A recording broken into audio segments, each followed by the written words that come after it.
A year ago, on August 5, 2024, Bangladesh witnessed a stunning political reversal.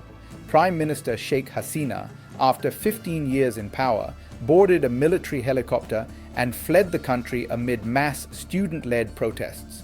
What began as a campaign against a government quota system for public sector jobs transformed into the so-called monsoon uprising, with thousands taking to the streets demanding real democratic change. Students at Dhaka University and beyond rallied in unprecedented numbers, but over 1,400 were killed in violent crackdowns. The uprising ended Hasina's era. Today, the dream of revolution meets growing disillusionment as Bangladesh teeters between hope and political deadlock. In the aftermath of the revolt, tens of thousands stormed state symbols, government offices, the Prime Minister's residence, and even the golden statue of founding father Sheikh Mujibur Rahman, which was toppled in a symbolic act of defiance. 3 days later, students and civil society leaders installed an interim government led by Nobel laureate Muhammad Yunus, who pledged constitutional reform and fair elections. The Awami League was banned from political activity and its youth wing outlawed under anti-terror laws. Trials began for those allegedly responsible for the July killings. A provisional roadmap for a new government and constitution was initiated, but the constitutional vacuum remains unresolved due to Bangladesh's lack of provisions for interim rule.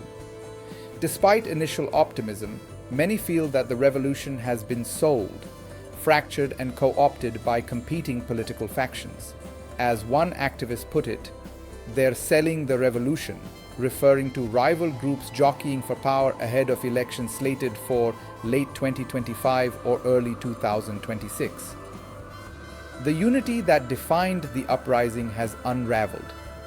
Factions once united under student banners now spar over constitutional reform, elections, and political legitimacy.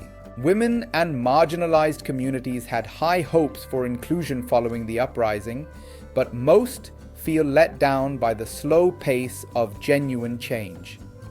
Female activists decry the sidelining of women's voices. Transgender and indigenous rights defenders demand legal protections that remain unrealized. Rural and garment worker communities still struggle economically.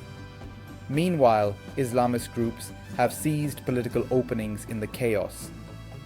Extremist influence is reportedly rising amid weak law enforcement and institutional inertia.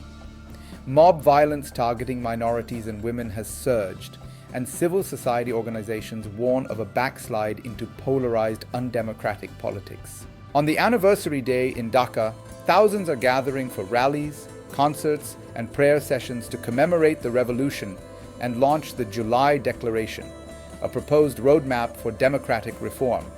Yunus, now interim head of state, emphasized unity and pledged a transparent electoral process.